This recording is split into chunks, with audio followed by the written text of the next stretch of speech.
الحمد لله الذي أنزل كتابه هدى ونورا وجعل سنة نبيه صلى الله عليه وسلم بيانا وشفاء لما في الصدور. أحمده سبحانه وأشكره وأشهد أن لا إله إلا الله وحده ربي لا شريك له، وأشهد أن سيدنا محمدا صلى الله عليه وسلم عبده ورسوله. أيها الناس عباد الله، أوصيكم ونفسي أولا قبل الابتداء وأخيرا قبل الانتهاء بتقوى الله سبحانه فالفائز لمن اتقى. قول الله جل جلاله في كتابه الكريم: إن للمتقين مفازا. ويقول أيضا: فاتقوا الله ما استطعتم. اللهم يا رب اشرح لي صدري ويسر لي أمري واحلل عقدة من لساني يفقهوا قولي. أيها الناس عباد الله، يقول الله تبارك وتعالى في كتابه الكريم: وما آتاكم الرسول فخذوه وما نهاكم عنه فانتهوا. Ndugu zangu katika imani, baada ya kumshukuru Allah subhanahu na kuzitaka ziada za swala na salamu zimwendee kiongozi wa umma huu, mtume wetu Muhammad sallallahu alaihi wa alihi wasallam. Ndugu zangu katika imani, nitumie jukumu hili na fursa hii adhimu kuwahusia nyote ambao mliohudhuria katika sehemu hii tukufu, lakini sambamba na wale ambao watakaokuwa ni wenye kunisikiliza ndani ya wakati huu, pamoja na kuto kuisahau nafsi yangu katika swala zima la kumcha Allah tabaraka wa taala, kwani kwa hakika wamefaulu watu ambao wana sifa hii ya kumcha Allah subhanahu wa taala. Anasema Allah tabaraka wa taala katika sura An-Naba: inna lilmuttaqina mafaza, hakika ufaulu hauendi sehemu nyingine yoyote isipokuwa ufaulu wa mwanadamu unapatikana kwa yeye atakapokuwa ni mwenye kushikamana na kumcha Allah subhanahu wa ta'ala. Ja'alani Allahu wa iyyakum minal muttaqin. Tunaomba Allah subhanahu wa ta'ala atujalie mimi na nyinyi tuwe ni miongoni mwa watu wenye kumcha Allah subhanahu wa ta'ala.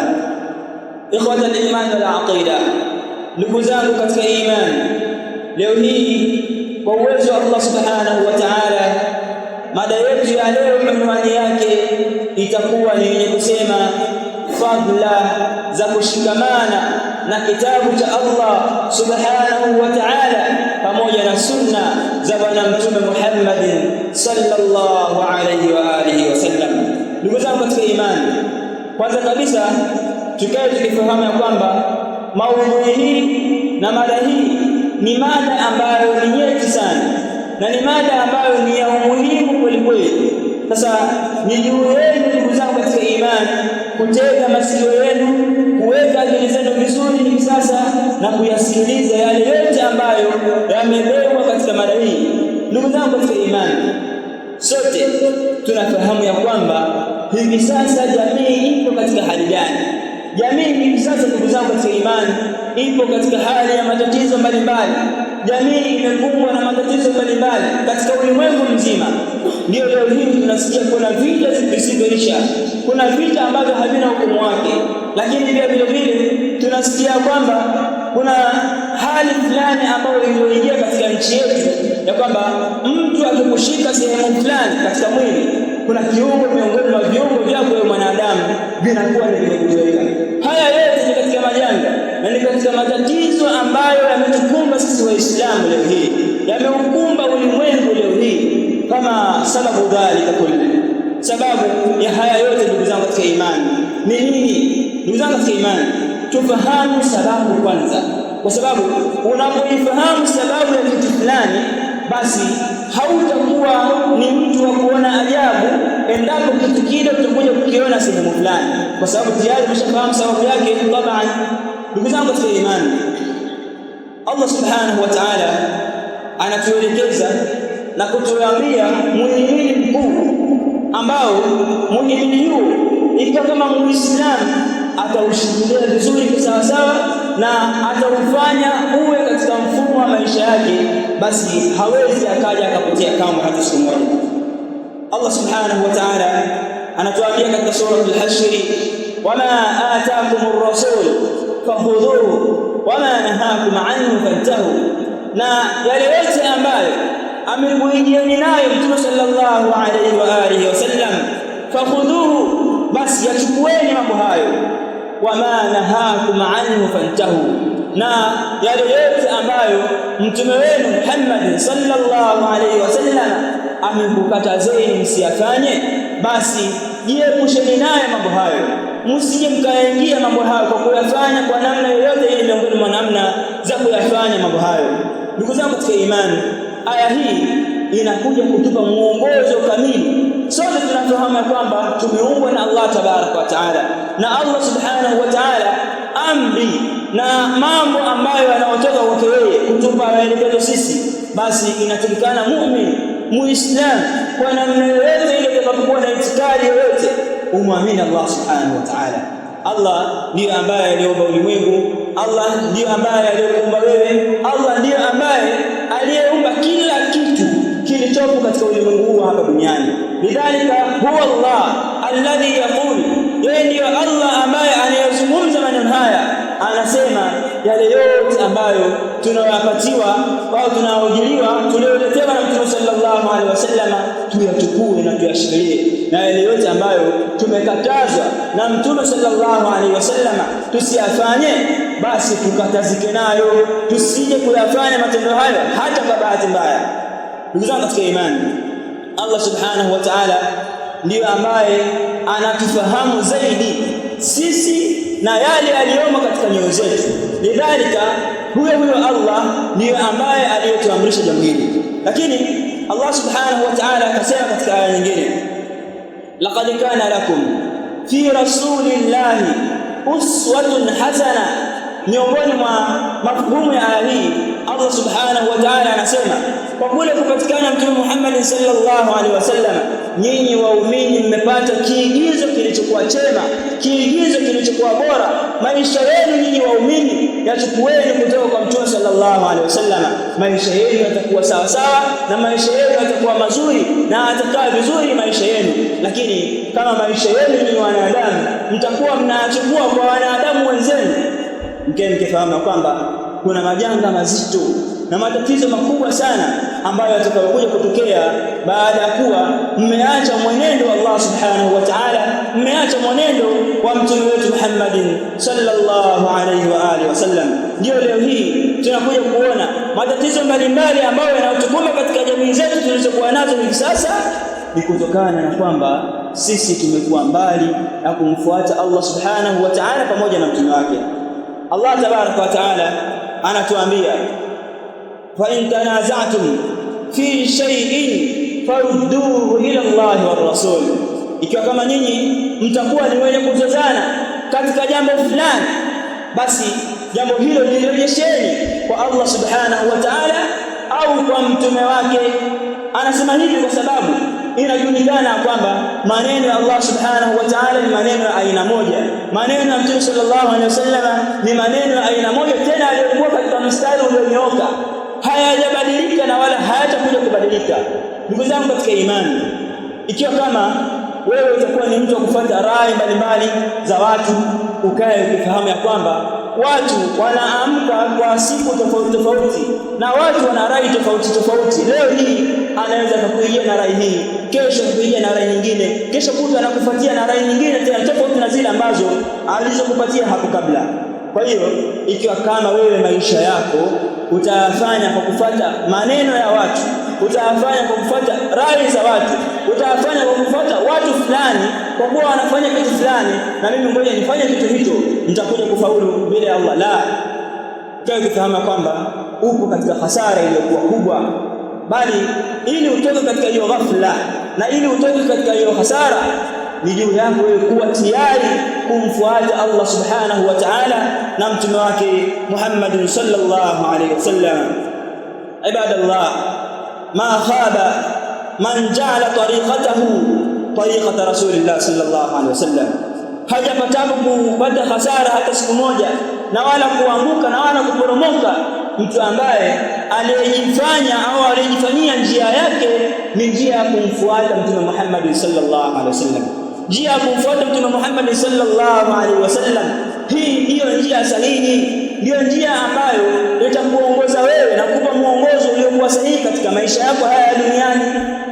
Unapomfuata Mtume Muhammad sallallahu alaihi wasallam, yeye ndiye ambaye atakayekuongoza watu unaoishi nao, ishi nao hivi, majirani unaoishi nao, ishi nao hivi, marafiki, wazazi unaoishi nao, ishi nao kwa sampuli hii. Mafunzo haya yanatoka Mtume sallallahu alaihi wasallam pekee yake. Fa ina nahnu ma'a rasulillah sallallahu alaihi wasallam, tuko wapi sisi na mafunzo haya ya Mtume sallallahu alaihi wasallam? Bali Allah subhanahu wa ta'ala anatufungulia kidogo na kutuonyesha picha ambayo watakuwa nayo watu siku ya kiyama, watu ambao walikuwa hawapo tayari kumfuata Mtume sallallahu alaihi wasallam. Allah tabarak wa taala anasema katika sura al-Furqan, wa yawma ya'addu adh-dhalimu ala yadayhi, na siku hiyo ni siku ambayo wale madhalim, wale ambao hawakuwa tayari kumfuata Mtume sallallahu alaihi wasallam, watakuwa wanajutia, watakuwa wanajing'ata vidole vyao, yaqulu ya laitani ittakhadtu ma'a ar-rasuli sabila, watakuwa wanasema ole wangu mimi sijaifuata njia ya Mtume sallallahu alaihi wasallam, majuto yako kwangu mimi leo hii. Ndugu zangu katika imani, Allah subhanahu wa ta'ala anaendelea kuwaelezea watu hao, anasema kwamba yaqulu ya wailata laitani lam attakhidh fulanan khalila, ole wangu mimi ambaye nilijifanyia fulani akawa ndio rafiki yangu, nilijifanyia mtu fulani akawa ndio kalina wangu, nilijifanyia mtu fulani akawa ndio kiigizo changu chema. Mtu siku ya kiyama atakuja kujuta na kujing'ata vidole.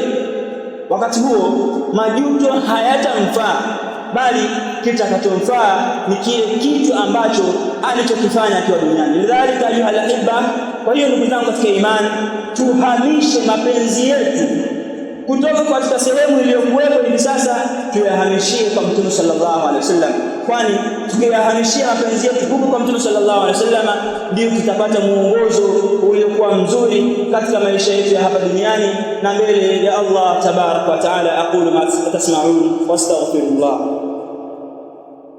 Alhamdulillah alladhi ja'ala fi kulli zamanin fitratan min ar-rusuli بقايا من أهل العلم يدعون من ضل إلى الهدى ويصبرون منهم عن الأذى، يحيون بكتاب الله الموتى ويبصرون بنور الله أهل العمى. والصلاة والسلام على أشرف الأنبياء وإمام المرسلين نبينا محمد صلى الله عليه وآله وسلم. Ndugu zangu katika imani, tukiwa katika mwendelezo wa hutuba yetu ya kwanza ambayo ilikuwa ina kichwa cha habari kinachosema fadhila za kushikamana na kitabu cha Allah subhanahu wa ta'ala pamoja na sunna za bwana Mtume Muhammad sallallahu alayhi wa alihi wasallam. Ikhwata al-iman wal aqida, azmatu al-akhlaq azmatun 'azimatun fil 'alam, gogoro la tabia, gogoro la maadili. Tatizo hili la maadili kuporomoka ni tatizo ambalo limeukumba ulimwengu hivi sasa. Leo hii Muislamu kijana yupo tayari kupita katika mitaa hajakuwa amevaa katakei. Kijana yupo tayari kumwita kijana mwenzake kwa mtusi lililokuwa kubwa, tusi la nguoni, anamwambia wewe fulani, tayari kashamkia tusi. Ndugu zangu katika imani, azmatul akhlaq azmatun 'azimatun fil 'alam. Gogoro hili la tabia ni gogoro ambalo ni kubwa sana, na ni gogoro ambalo wengi wanalalamika, watu wote kwa ujumla wanalalamika kuhusiana na gogoro hili. Familia zinalalamika, watoto hawana maadili yaliyokuwa mazuri, mabosi katika maofisi mbalimbali wanalalamika kwamba wafanyakazi wao hawana maadili yaliyokuwa mazuri. Lakini ndugu zangu katika imani, jamii kiujumla nayo inalalamika ya kwamba watu hawana maadili yaliyokuwa mazuri, bali hata shule hizi za kawaida walimu nao wanalalamika watoto wao hawana maadili yaliyokuwa mazuri. ma sababu alladhi yuaddi ila kulli dhalik, hivi sababu ni ipi inaopelekea mambo hayo yote kutokea, inaopelekea watu kukosa maadili? Ni ipi sababu inaopelekea mabinti zetu leo hii wanatoka mitaani hali ya kuwa wamevaa nguo nusu uchi? Sababu inaopelekea haya yote, ikhwatul imani wal aqida, ni ipi? Ndugu zangu katika imani, sababu ya yote haya ni kwamba watu wamekosa kushikamana na kitabu cha Allah subhanahu wa ta'ala kitukufu na sunna za bwana mtume wetu Muhammadin sallallahu alayhi wa alihi wasallam. Hii ndio sababu kuu. Kwa hiyo unapomwona mtu ana maadili yaliyokuwa mabaya, basi ukifahamu kwamba mtu huyo hakupata mafunzo sahihi kutoka kwa Allah, hakupata mafunzo sahihi kutoka kwa mtume sallallahu alayhi wa alihi wasallam. Madrasatul Rasul, madrasatul Najah, chuo cha mtume sallallahu alayhi wasallam ndio chuo pekee cha ufaulu katika ulimwengu wa dunia. Ndugu zangu katika imani, mfanye mwalimu wako wa kukufundisha akhlaq, wa kukufundisha tabia zilizokuwa nzuri.